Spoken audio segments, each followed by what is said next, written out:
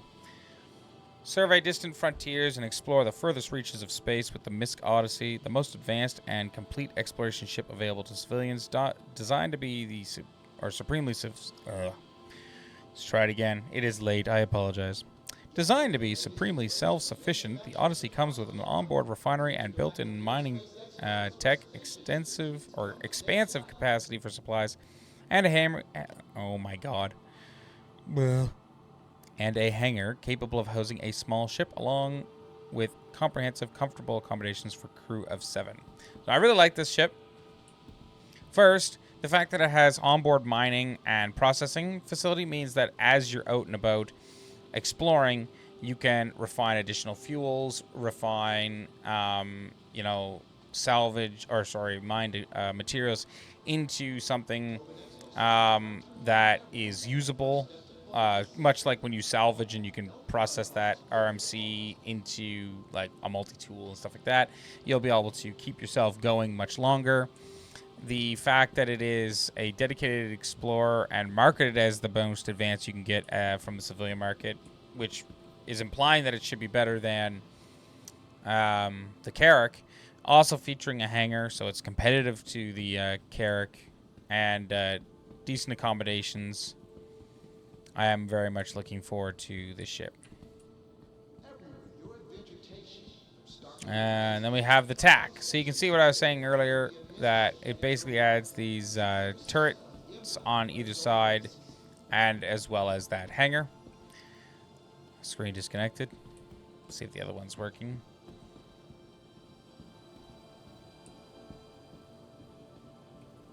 It is not. That's okay.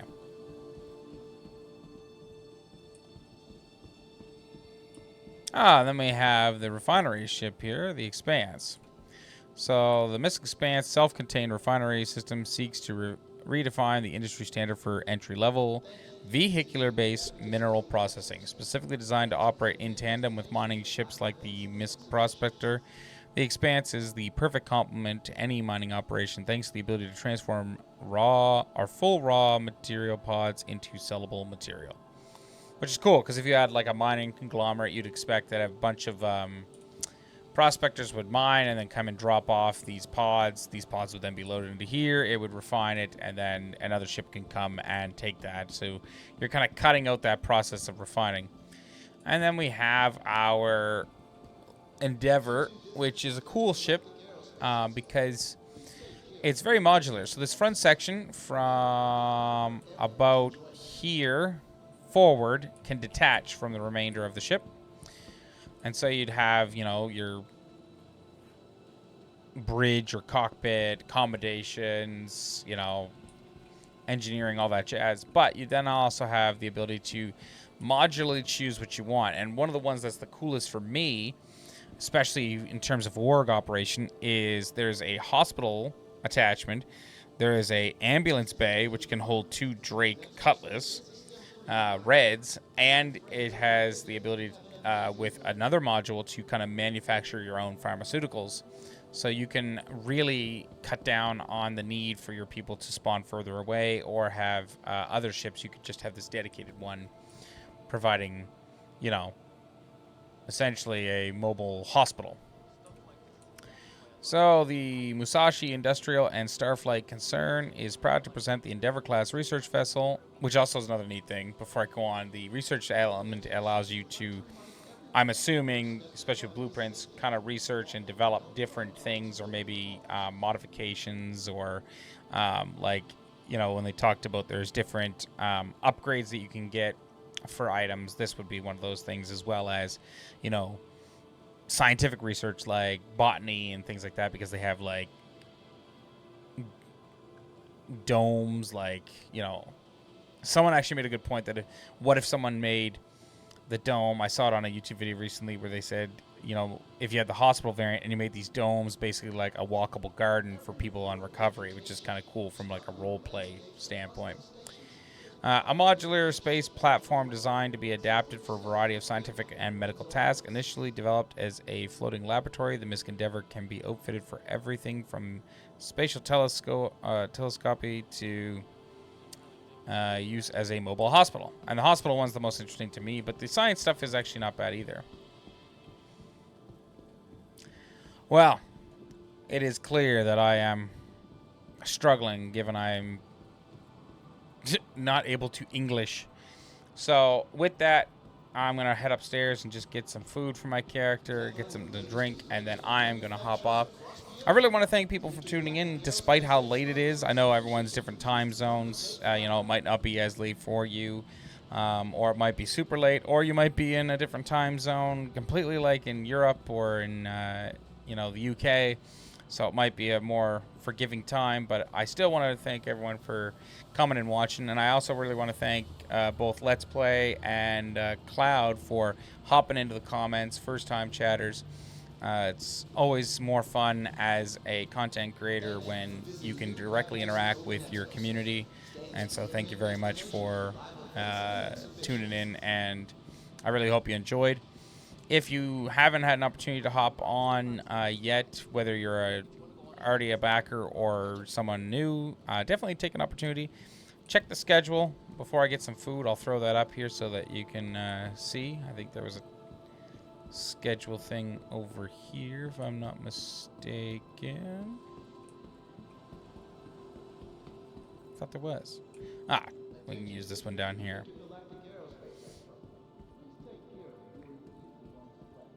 So I'll throw this up on the screen quickly here so you can kind of see. So we've already passed the Crusader and Tumbrel. We've also done the Aegis. Currently on the Mirai and MISC, but tomorrow, which I'll have another video, or technically later today, I suppose, we're going to have Gattac, Aepoa, Asperia, and then whatever that one is. Again, I can't remember. Then Tuesday, we're going to have Robert Space Industries. Wednesday, we're going to have Argo, Astronautics, Consolidated Outland, Grey Cat, and Kruger Intergalactic.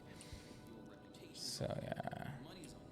Monday, Tuesday, Wednesday. Thursday is Drake Interplanetary. Friday is Oregon Jump Works. Saturday is Anvil Aerospace. And Sunday is Best in Show. With weapons and armor, and then the following week has the finale. So for Cloud, he's definitely going to want to check out that day right there with Drake. But yeah, if you haven't had an opportunity, definitely hop in. Safe Stand event is going on, and keep in mind this is a limited timed event, not only in terms of this particular event is only running until 4.0 drops, which we don't necessarily have a direct ETA, so the faster you get those done, the safer you'll be at guaranteeing that you'll have access to that reward system. But also, this is actually a limited time narrative event in terms of it will never happen again. The Save Stanton event will literally never occur again. So if you don't get involved now, you will have missed out. Now, the style of missions will likely see... Oh, yeah, it glitched again. I don't know why the bars are always glitching. But yeah, the style of missions like, tacking the Idris and all that jazz might happen again. Is there anything I can help you? And like, assisting security forces and all these other things like that. Those might happen all again. But in general, you might not see these particular missions in the exact same order in missions in the future, or all of them at once. They might only use a portion of them. So definitely make sure you get involved now. This narrative event is kind of cool too. There's some flavor text involved in some of the missions. You can read on terminals and all that jazz. So if you're someone who likes to know all the lore bits and everything like that, like the Astro Historian, that's an option for you as well. But now that I've fed and watered my character, I'm going to hop off. Thank you again for everyone for tuning in, and I will see you tomorrow. Bye.